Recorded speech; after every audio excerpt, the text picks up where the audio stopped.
Olá, seja bem-vindo a mais um programa Contraponto da Escola Superior de Advocacia da OAB de São Paulo. Hoje nós temos aqui como convidado o Dr. Fábio Romeu Canton Filho, vice-presidente da Ordem dos Advogados do Brasil, e a pauta vai ser uma pauta bem aberta para que vocês saibam o posicionamento do Dr. Canton com relação a tudo que vem ocorrendo no Brasil e no mundo. Canton, é uma honra recebê-lo aqui. Olá, Vitor. Eu quero agradecer o convite. Desde logo, parabenizar você pelo brilhante trabalho que tem feito aqui na ESA, na nossa Escola Superior de Advocacia. Os parabéns extensivos a todos os membros que compõem a diretoria da ESA, especialmente a professora Ivete, que dispensa apresentações e tem feito um trabalho brilhante à frente dessa importantíssima instituição que é a Escola da Advocacia aqui de São Paulo. Canton, agradeço a gentileza e não poderia ser menos, porque uma das atribuições das suas atribuições é exatamente comandar a Escola Superior de Advocacia, além das comissões, né, de todas as comissões da Ordem do Estado de São Paulo. Faz parte da pasta da vice-presidência. Exatamente. E nós vamos dividir o programa em blocos, tá? No segundo ou terceiro bloco nós vamos falar especificamente da ESA, tá Claro. bom? Tá? Mas antes eu queria conversar com vocês e agradecer aos alunos da ESA, aos meus alunos da ESA, por este programa, porque eu sei que vocês estão assistindo e já estou recebendo mensagem, inclusive, pelo meu Facebook. Então, eu vou começar esse primeiro bloco fazendo uma entrevista do Canton com relação à política nacional. Recentemente, você deu uma entrevista para o nosso querido professor Ives Gandra. Vamos ver uma vinheta da abertura desse programa? Será que consegue rodar aí? Damos início ao programa Anatomia do Poder, hoje tendo como convidado especial um querido amigo de muito tempo, São Paulino como eu, sofredor como eu nesse momento, e que é o vice-presidente da Ordem, foi presidente da CASP, da Caixa de Aposentadoria dos Advogados. Durante a sua gestão na CASP, criou diversas inovações, fez diversas inovações na instituição, que hoje, indiscutivelmente, dá um suporte muito grande a 40% dos advogados do Brasil. A Ordem dos Advogados Seccional de São Paulo tem 40% dos advogados do Brasil. E hoje é o vice-presidente da instituição. Velho amigo e um dos defensores da classe dos advogados e principalmente da função do advogado numa democracia, concordou em vir fazer o programa comigo, me alegra profundamente. O Ives salientou dois pontos nesse programa que eu assisti e muitos advogados assistiram e vieram depois me perguntar. Primeiro, ele falou da sua atuação na CASP, é a pergunta que vai ser em seguida. E num segundo momento dessa entrevista, ele faz a pergunta sobre o voto distrital, né? O que você acha, como colocaria, até porque é diferente do apresentado pelo projeto aqui, né? Então vamos falar da CASP. Parabéns pela sua presença na CASP. Lá você desenvolveu realmente vários programas, inclusive as parcerias, né? E eu lembro de uma situação que você colocou os livros lá para vender, fizeram uma fila, né, os advogados, até a Praça da Sé, se não me engano. Vitor Hugo, primeiro esclarecer que o trabalho da CASP é um trabalho de muitos anos, muita gente envolvida, muitas gestões. Eu só dei continuidade àquilo que já vinha sido feito com sucesso. A Caixa que foi criada há décadas para atender a advocacia do Estado de São Paulo, é o braço assistencial da nossa entidade, da nossa OAB. Tivemos oportunidade, junto com a diretoria, fazer algumas inovações, a promoção dos livros com 50% de desconto, e acho que é isso que você se referia no mês de agosto. No mês de agosto, isso. Isso atraía muita gente mesmo. Os descontos maciços em medicamentos que são praticados até hoje, com descontos que vão até 85%, o que atende muito a advocacia, especialmente a advocacia mais necessitada. Para você ter uma ideia, Vitor Hugo, nós vendemos lá na CASP, durante uma gestão, mais de 600 mil livros a preço de custo, o que auxilia diretamente na formação do advogado, no aperfeiçoamento do advogado, no aprendizado contínuo que é necessário, nós sabemos disso. Então, o advogado permanentemente pode contar com a CASP, comprando as obras jurídicas a preço de custo. A farmácia, que mantém até hoje de 95% a 99% dos títulos mais baratos que o mercado. E isso também, evidentemente, auxilia muito expressivamente a advocacia.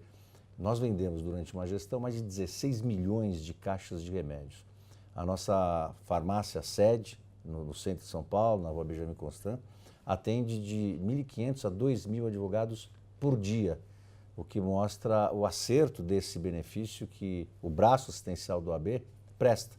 Isso é fruto do investimento que o advogado faz, parcela da anuidade que ele paga vem diretamente para a CASP e a CASP devolve por meio de uma gama enorme de serviços. Eu dei 2 exemplos só, que são a livraria e a farmácia, mas você tem os consultórios odontológicos em todo o estado de São Paulo, as parcerias a que você se referiu são milhares, e milhares mesmo, quase 4.000 parceiros nos mais variados segmentos que o advogado utiliza e pode utilizar como benefício pelo simples fato de ser advogado.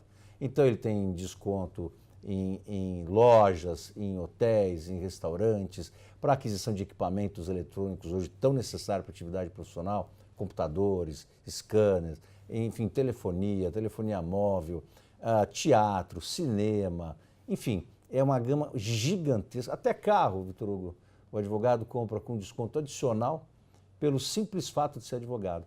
Nós fizemos, eu sempre fiz referência, nós fizemos uma parceria inédita com a Dell.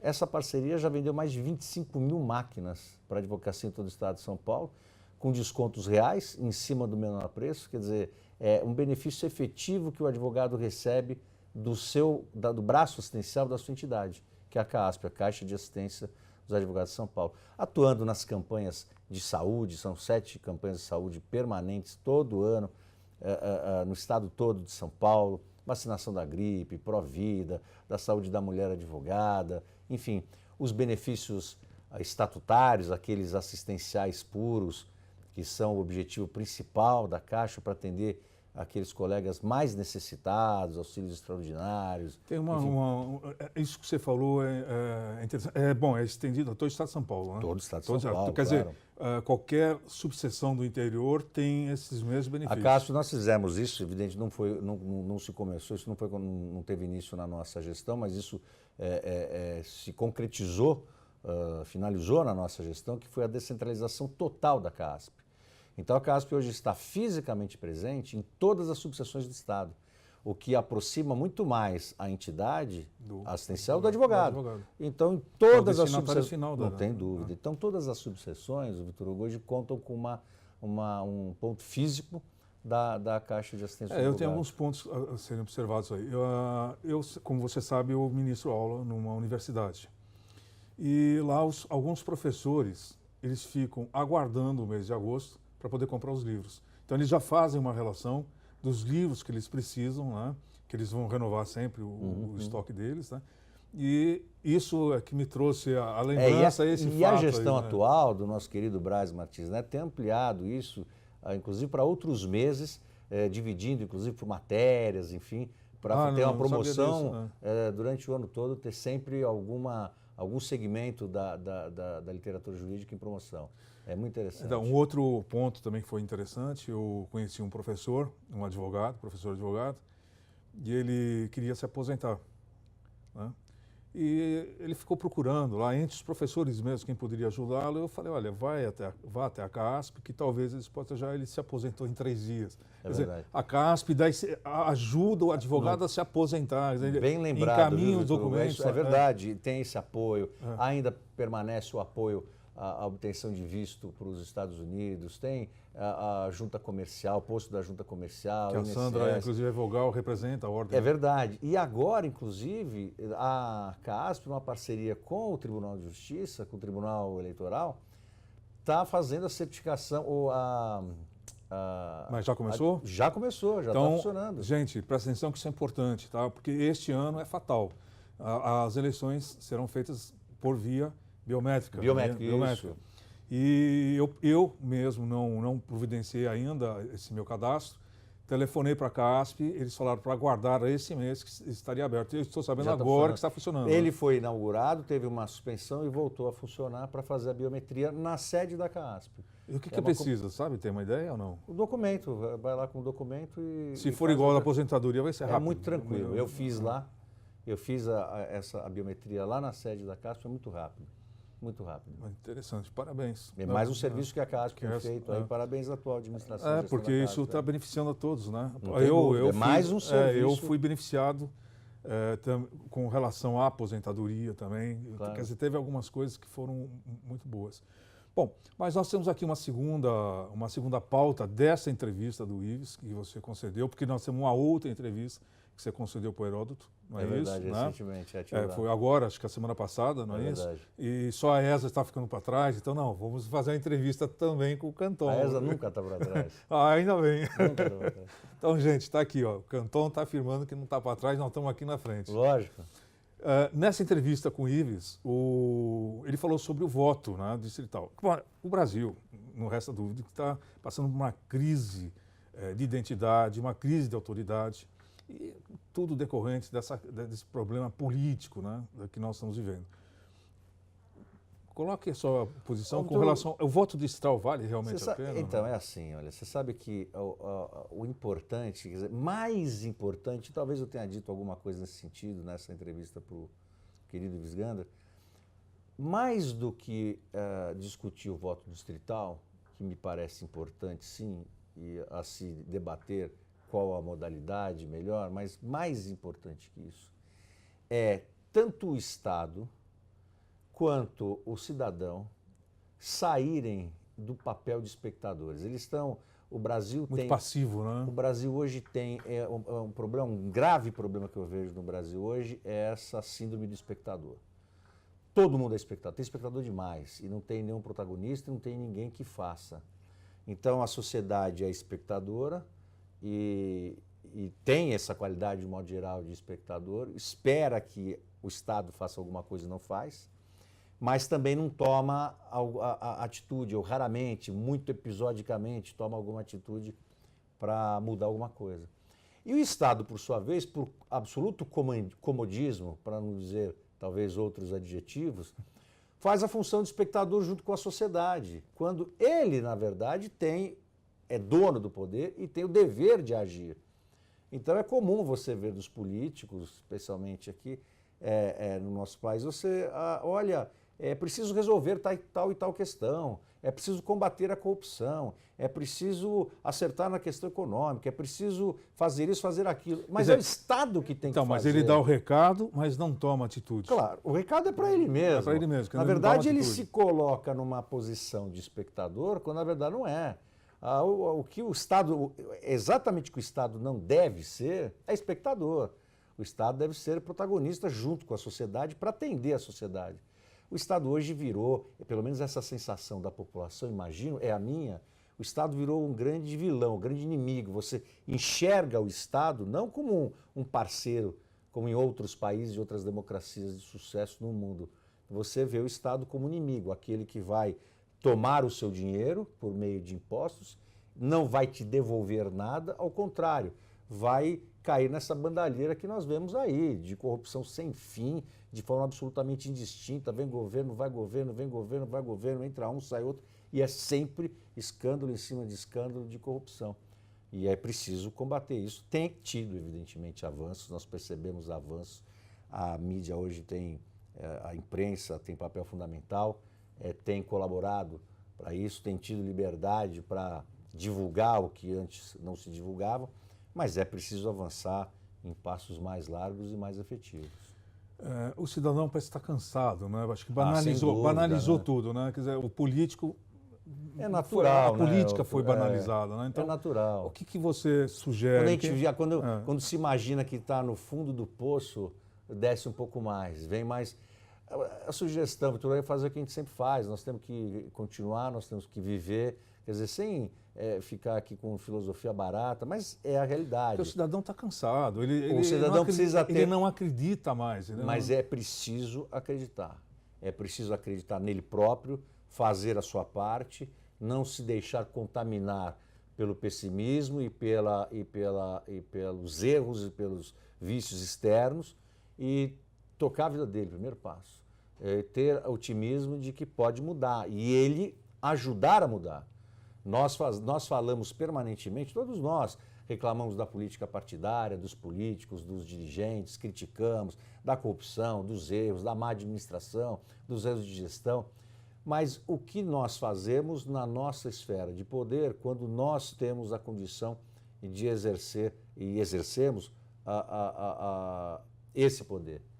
Quer dizer, nós fazemos diferente, nós fazemos igual, quer dizer, nós reclamamos dos políticos e é preciso ter também uma autocrítica de perceber o que fazemos no nosso dia a dia para auxiliar todo esse contexto. Bom, nós temos aí alguns resultados, né, que o caso da Janaína Pascoal, né, que agora resultou aí na prisão do Lula. Eu não sei como é que foi, se isso teve alguma influência nesse processo, teve o problema da Dilma, mas eu acho que a coisa está bem... É um somatório de coisas, Vitor, que você, claro, você tem pessoas inconformadas e que efetivamente tomam atitudes e isso, claro, gera esperança na população, que se espelham em pessoas que têm a coragem de tomar atitudes para que você consiga mudar alguma coisa. Agora, desviando um pouco o viés, você acredita que o voto distrital possa ajudar? Veja... Isso seria, por exemplo, seria uma das soluções, eventualmente? Do ponto de vista político, me parece bastante salutar você ter uma vinculação entre o político e o eleitor. Vinculação física, geográfica mesmo. Quer dizer, de um modo, não obrigatoriamente, mas de um modo geral, os filhos dos representantes, dos vereadores, dos deputados federais, estaduais, enfim, dos governantes, dos políticos, vão estudar na escola do bairro e vão ser cobrados pela atuação dos pais. E assim por diante, vão frequentar os mesmos lugares, as praças... alguns filhos de políticos hoje não estudam no mesmo bairro, né?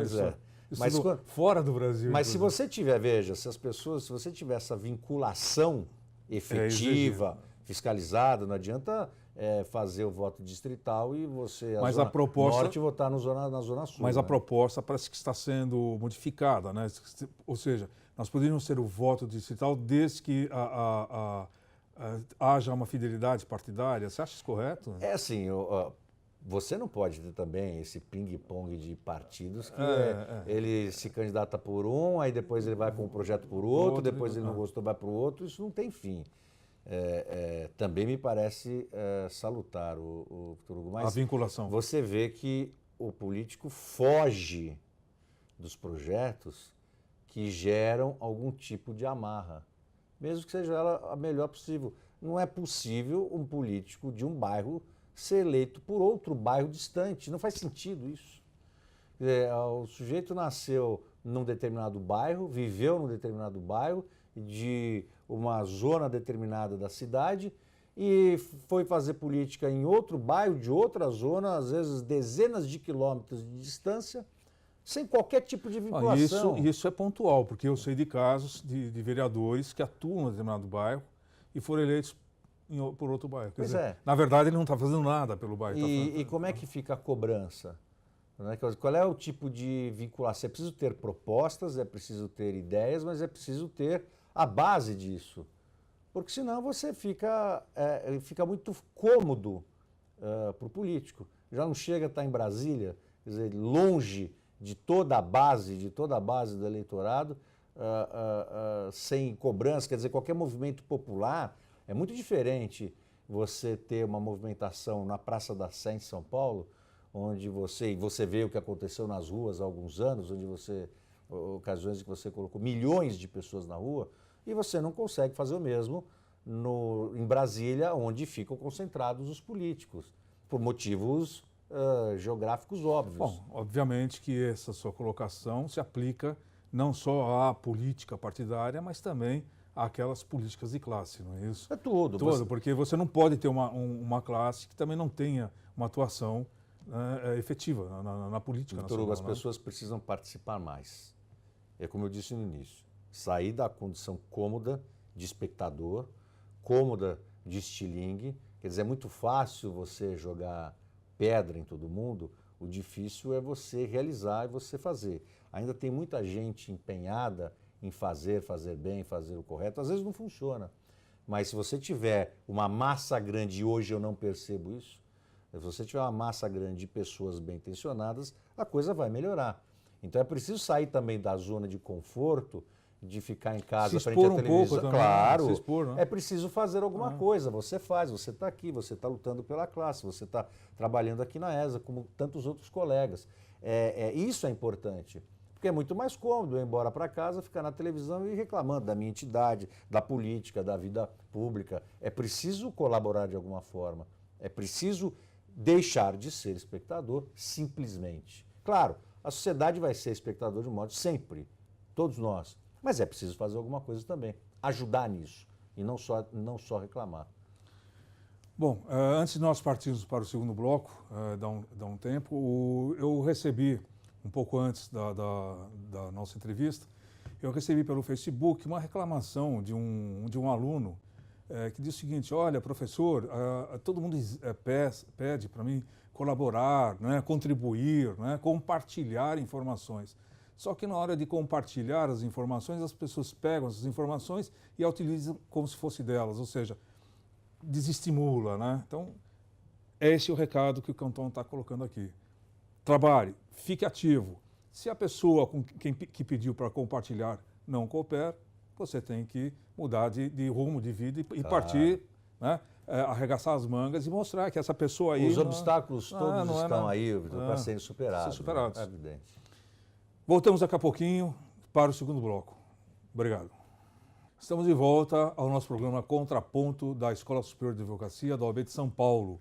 E conosco está aqui hoje o nosso vice-presidente, Fábio Romeu Cantón Filho.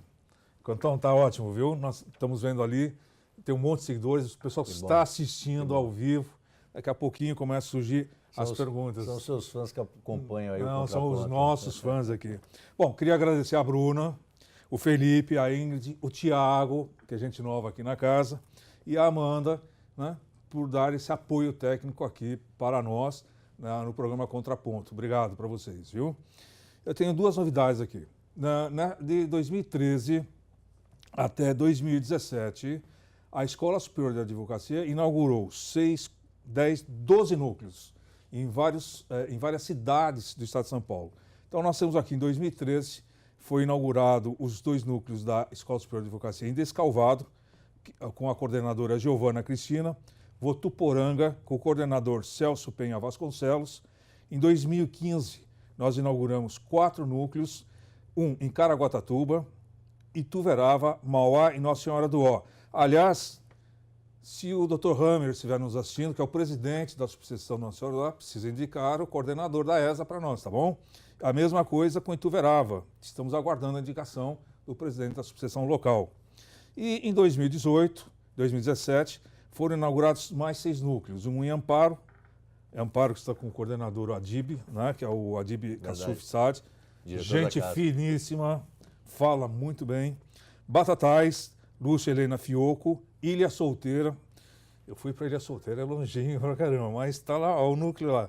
Roger Paulo Giareta, Ipiranga, Rosa Benites, Monte Alto, Felipe Antônio e Vila Prudente, o Veviton. Aliás, Vila Prudente, ajudei a criar o núcleo. Parabéns ao presidente, ao Veviton, que é o secretário-geral, e ao presidente, que é o Sidney Romão. Tá bom, não tá? Muito bom. Muito bom. Então, nós temos aqui quase que núcleos em todas as subseções, tá bom? E, para quem não sabe, né, uma das atribuições, né, do Cantón é exatamente, né, gerir, né, administrar a Escola Superior de Advocacia. Então, vou agora perguntar sobre a Escola Superior de Advocacia. O que você está achando dessa... Você tem feito muitas viagens, inclusive, para ver isso, né? Na verdade, é muito fácil, Vitor Hugo. Esse sucesso todo da ESA se deve, dentre tantos colaboradores, ao próprio Vitor Hugo, a professora Ivete, o Braz, que antecedeu a professora Ivete, antes disso, o Aprobato, enfim, pessoas que colaboraram demais. O Aprobato, inclusive, com a criação da ESA aqui na nossa seccional. Então, é um trabalho muito fácil. Esse é um dos trabalhos fáceis da pasta da vice-presidência, porque o pessoal daqui da Escola Superior da Advocacia é de excelência e que faz isso, que tem esse resultado de interiorização, de descentralização, levando os cursos para mais perto da advocacia em todo o estado de São Paulo. Essa é uma marca muito grande das últimas eu acho administrações, excelente, essa né? descentralização administrativa da entidade? É excelente. Primeiro porque o advogado não precisa mais vir até São Paulo, né, para poder obter o conhecimento, o conteúdo, que é o principal. Então ele obtém já lá na subseção dele. E o importante, viu, Vitor, não só isso, é preciso frisar sempre que os cursos da ESA são de altíssimo nível. Sim. Não é cursos certificados, enfim, especialização, cursos de extensão, cursos de especialização com diplomação específica. Isso é importante àqueles que estão nos assistindo, aos advogados, saberem que é um aprimoramento permanente, um aprimoramento de efetiva qualidade. E para quem não sabe, tem uma novidade aqui, tá? É o seguinte, os cursos da ESA não são só para advogados, são para quem tem nível superior. Superior, é verdade. Então, o engenheiro, um médico, um eletricista pode fazer o curso aqui na Escola Superior de Advocacia, sim, tá? Inclusive, acredito eu que o estagiário de direito com carteira da ordem, que já é quartanista. Tá? Inscrito já na ordem. Já inscrito na ordem. Então, aproveitem, porque os cursos da ESA, eles são uns cursos muito bons e não são caros, são super baratos. Também né? subsidiados. São subsidiados. Dizer, mais um benefício. Mais um benefício. Que a advocacia tem. E quem é novo em direito, que é o jovem advogado, ainda tem um desconto. Então é só ligar aqui para a ESA ou acessar o site, né, que vai obter todas as informações. Bom, eu vou pedir para que se coloque a vinheta então aqui, para quem quiser fazer críticas, sugestões ou até conversar com o Canton, porque lá a porta dele está aberta sempre para qualquer advogado. Está aqui a vinheta, o e-mail é vice-presidência, está aí na vinheta.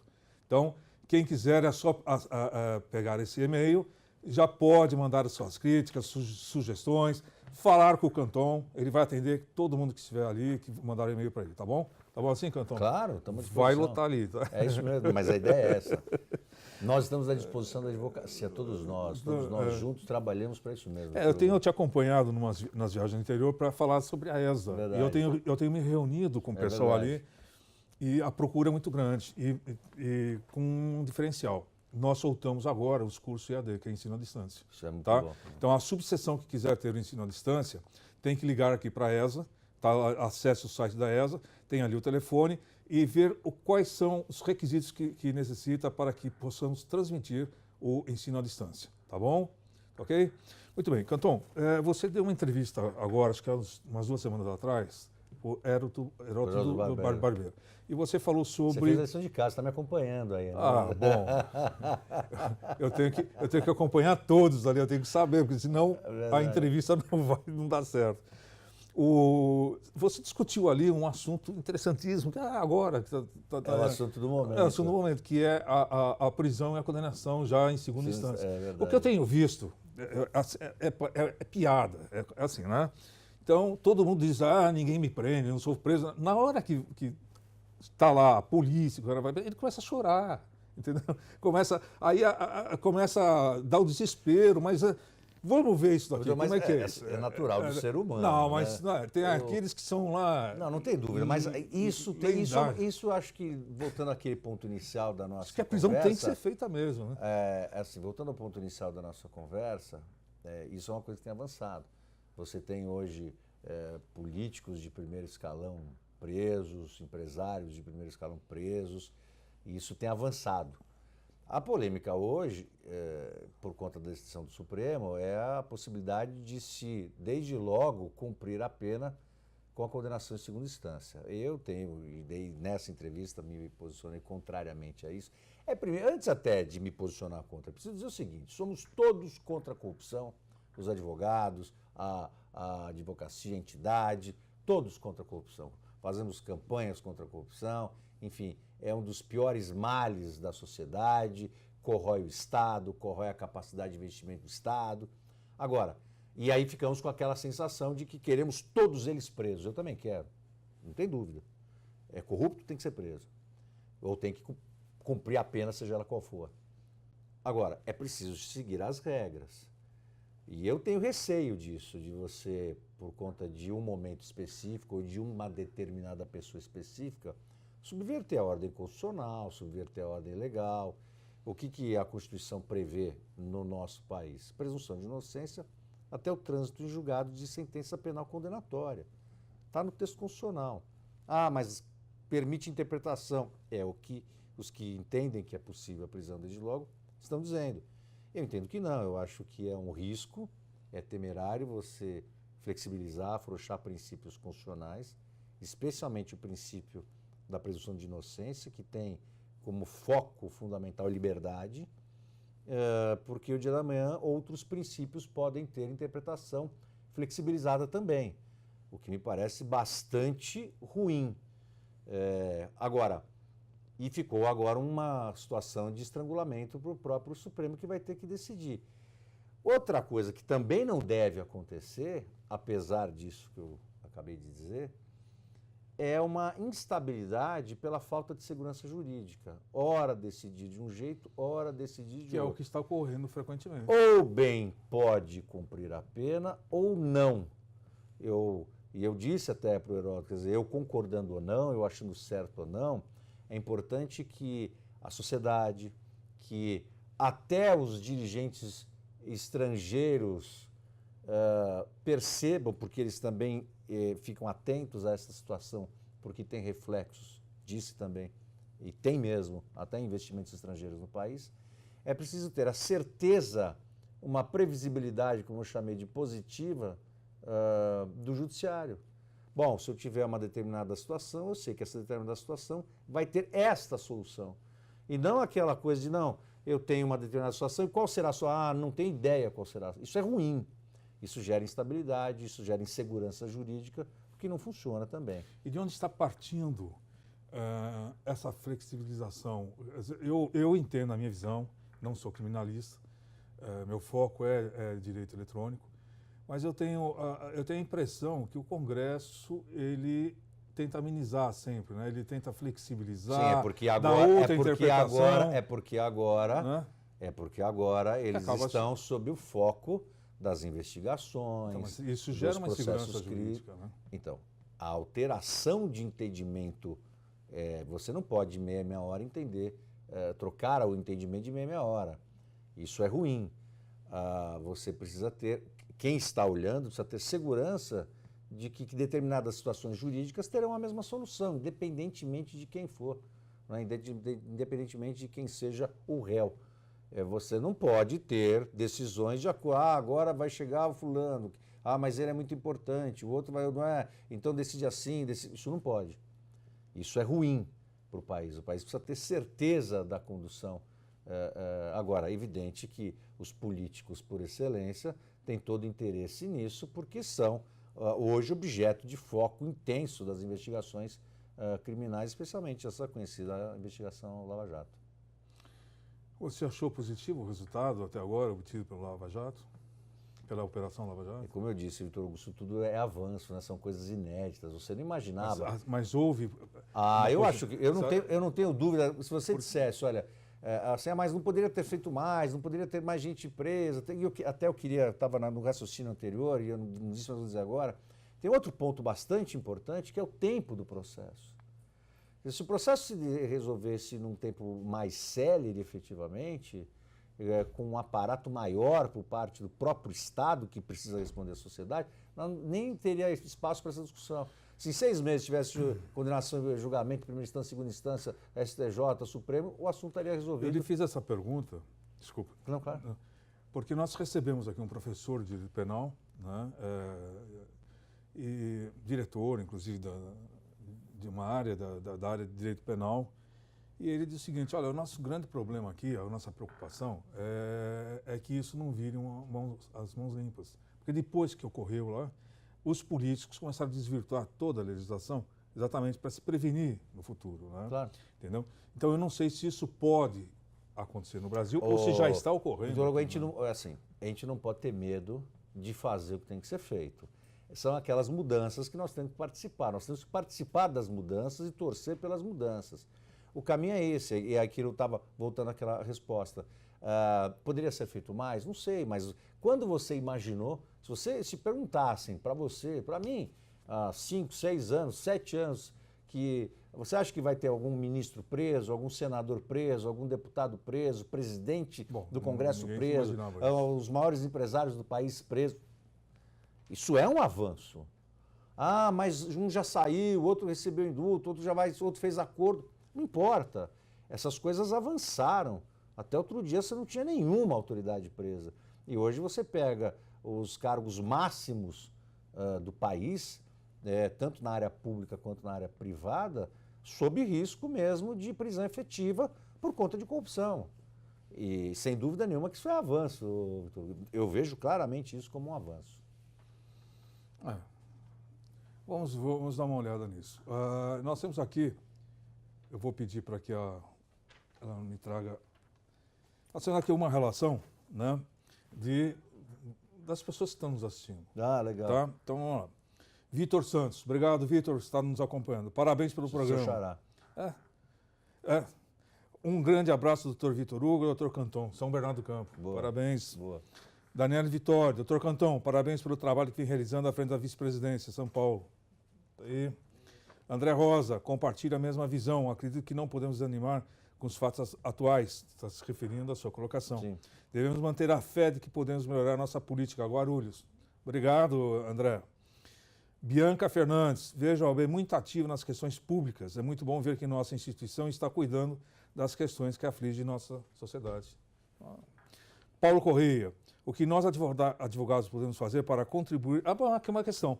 Paulo Correia faz a seguinte colocação. O que nós, advogados, podemos fazer para contribuir ainda mais nas questões sociais? Santos. Boa. Qual é o nome dele? Paulo Correia. Paulo Correia, obrigado. Boa pergunta e boa colocação. A OAB tem um papel fundamental nisso.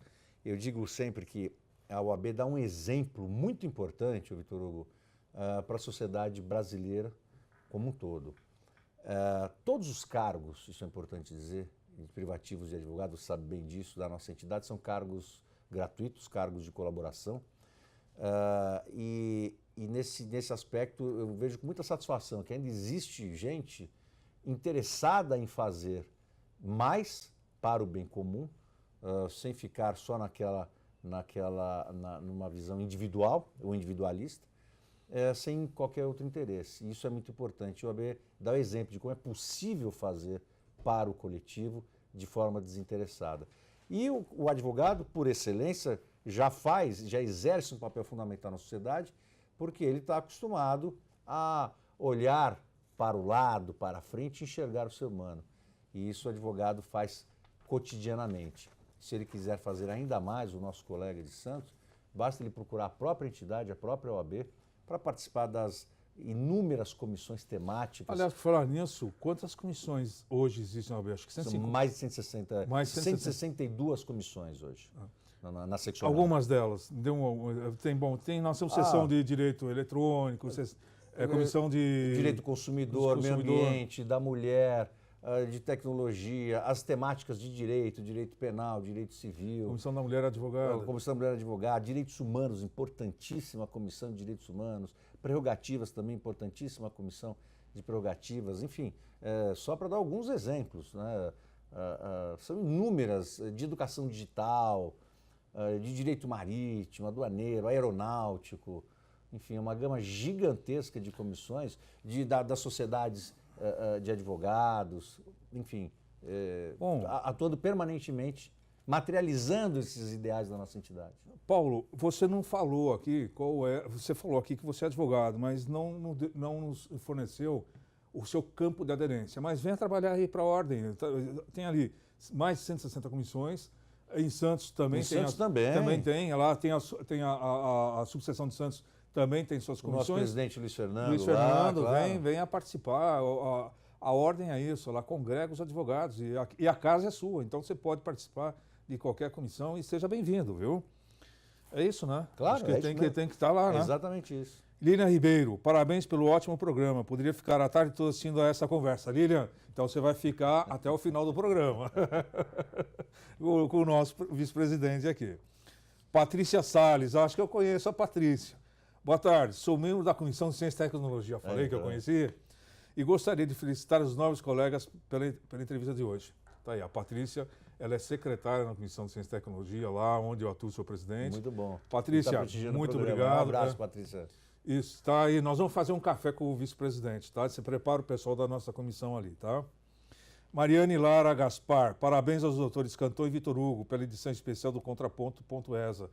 Olha, nós estamos sempre fazendo edições especiais, tá? Aliás, nós lançamos a revista virtual da ESA, número 26, que fala sobre direito e tecnologia, onde consta um artigo meu que fala sobre esses problemas atuais, né, que é o backup do cérebro humano e sua transferência para um outro corpo orgânico ou não. Tá? Tem implicação ética na advocacia? Tem. Então, isso é uma coisa que está lá, está sendo bem discutido. Mariane Lara Gaspar, está aqui em cima também. Gostaria que o Dr. Canton, olha lá, vamos lá. Então, a Mariane faz a seguinte colocação. Gostaria que o Dr. Canton falasse sobre o artigo Retrocesso Moderno, Legislação Trabalhista. Obrigada, Mariane Lara Gaspar, advogada, membro da Comissão de Ciência e Tecnologia, está lá na minha comissão. Eu acho que você fez uma pergunta que eu não sei se você tem essa aderência, tem na área de na trabalho? verdade, ela está se referindo a um artigo meu que foi publicado no final do ano verdade, passado verdade. sobre a reforma Mariane, trabalhista. Dr. Canton vai parabéns, explicar aí tudo aí. Não, pois é, assim, o próprio artigo diz isso, e ela leu o artigo, enfim, e deve ter compreendido bem, que as reformas não podem ser a qualquer custo, a qualquer preço. Quer dizer, você avança retrocedendo, é preciso observar os direitos e garantias conquistados ao longo do tempo para se atingir as reformas. Então, não que seja contra as reformas deveriam, todas elas, ser precedidas de maior debate, amplo debate com a sociedade, para saber o que elas querem. A reforma trabalhista, a reforma previdenciária, todas as reformas que alteram drasticamente a vida da sociedade, alteram drasticamente direitos sociais adquiridos, conquistados a muito custo pela sociedade, e isso precisa, evidentemente, ter maior reflexão. E o artigo diz, em resumo, isso. Você simplesmente, por questões de momento, alterar, aprovar a qualquer preço, a qualquer custo, reformas sem ter o... Veja da Previdência hoje, não há sequer consenso sobre as contas da Previdência. E você vê permanentemente, isso está na mídia cotidianamente, a Previdência tem rombo, não tem rombo, ela é superavitária, não é superavitária, ela vai quebrar, não vai quebrar. Não há consenso sobre isso. Quer dizer, você vê pessoas defendendo, do ponto de vista técnico, autuarial, posições absolutamente distintas, você fica pensando, assim, mas quem tem razão? E isso deve ir para o debate público de forma ampla, a evitar reformas que vão tirar direitos sociais adquiridos a muito custo pela população de uma forma abrupta, sem retorno, aparentemente, que depois fica muito mais difícil para consertar. Porque é complicado, né? Quer dizer, você tem uma sociedade já formada, complexa, com seus direitos e deveres ali já estabelecidos, né? E, de repente, se retira, né? É simples, daí, Vitor Hugo. Né? O Estado é representante do povo. O Estado é eleito pelo povo. Os representantes do povo estão lá. Eles estão votando naquilo que o povo quer ou naquilo que eles querem? E por que isso? Isso precisa haver debate. O Brasil parece um pouco, nesse aspecto, tem a ver com aquilo do começo da nossa conversa, desvirtuado no exercício da democracia. Não é? Então, não é que não se pode fazer reforma, se não fizer reforma, o país vai quebrar. Então, vamos conversar, vamos debater, vamos ampliar o debate. Os assuntos que deveriam ter sido debatidos há décadas, de repente quer aprovar em meia hora, do jeito que for. É preciso refletir sobre isso e as consequências disso. Isso aí, Mariane, eu acho que o Dr. Canton, então, já falou sobre esse artigo. E parabéns, Mariane, por mais essa iniciativa. Eu queria deixar também para o pessoal que está nos assistindo um recado bacana. Tá? A Comissão de Ciência e Tecnologia, da qual eu presido, né, vai ministrar agora, no mês de março, um curso de inglês para a área digital e técnica, tá bom? Então, esse curso são 4 módulos de 3 horas cada um, é totalmente gratuito e as vagas são limitadas. Então, a nossa professora é uma professora que ela é norte-americana também, fala fluentemente bem o inglês nessas duas partes. Eu acho que você vai se interessar. Só em acessar o site da OAB, no Departamento de Cultura e Eventos, olha ali e olhar ali e escolher o dia que você quiser fazer o curso, tá bom? É uma iniciativa boa essa Muito nossa. bom, parabéns, né? muito bom, muito Não, interessante. viu? na hora que nós soltamos, as vagas acabaram. Não tenho dúvida. Não tenho dúvida.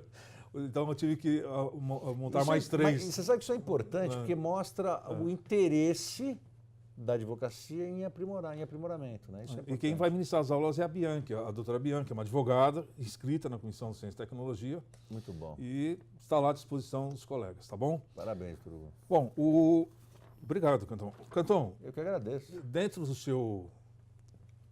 seus afazeres, você cuida das comissões, né? Qual é a parte mais difícil de cuidar da comissão? Não tem parte difícil, Vitor Hugo. Tem só fácil? É só fácil. Evidentemente que você tem, na verdade, uma administração das pessoas, não é? Mas isso é muito tranquilo, as pessoas sempre com conversa, com os presidentes de comissão, que têm uma atuação espetacular, todas as comissões atuando, desenvolvendo os temas afetos às comissões. Então isso dá muito prazer, não tem problema nas comissões. Nós temos reuniões semestrais, sabe disso? Isso. Com todas as comissões. Antes não tinha, né? Agora tem essas comissões. Para justamente integrar as comissões todas, para que elas façam eventos em conjunto, porque você tem, evidentemente, comissões com temas afins, não são os mesmos temas, mas são afins. Então é importante, ver se você vê, nós tivemos alguns eventos já envolvendo a Comissão de Direitos Humanos, da Mulher Advogada, de Refugiados, da Comissão da Igualdade Racial, da Liberdade Religiosa, que são temas distintos, mas todos eles interligados. Então, isso você une forças, você amplia o foco dessas comissões, é muito interessante. O bacana é isso, né? Que os presidentes podem, então, fazer uma reunião. Podem e fazem. E nessa reunião são discutidos vários assuntos de interesse, não só para a classe, como para a sociedade. Claro. Né?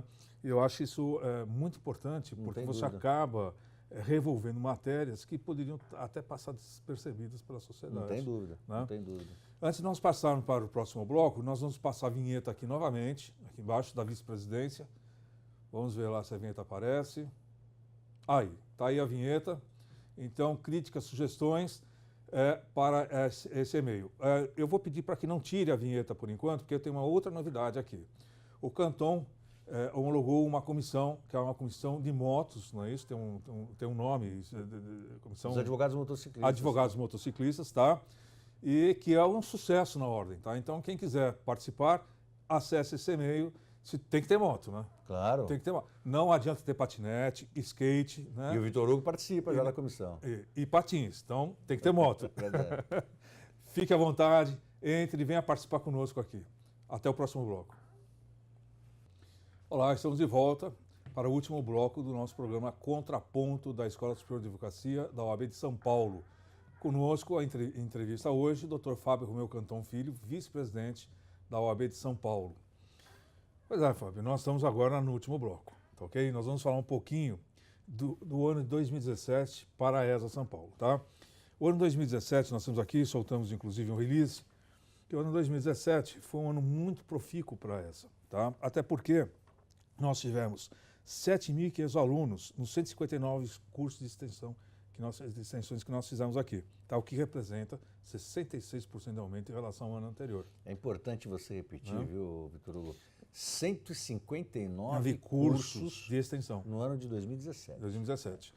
E nós vamos abrir novos cursos agora, que já, inclusive, vocês podem acessar o site, tá? Nós abrimos pela primeira vez os cursos de férias, né? E foi um sucesso.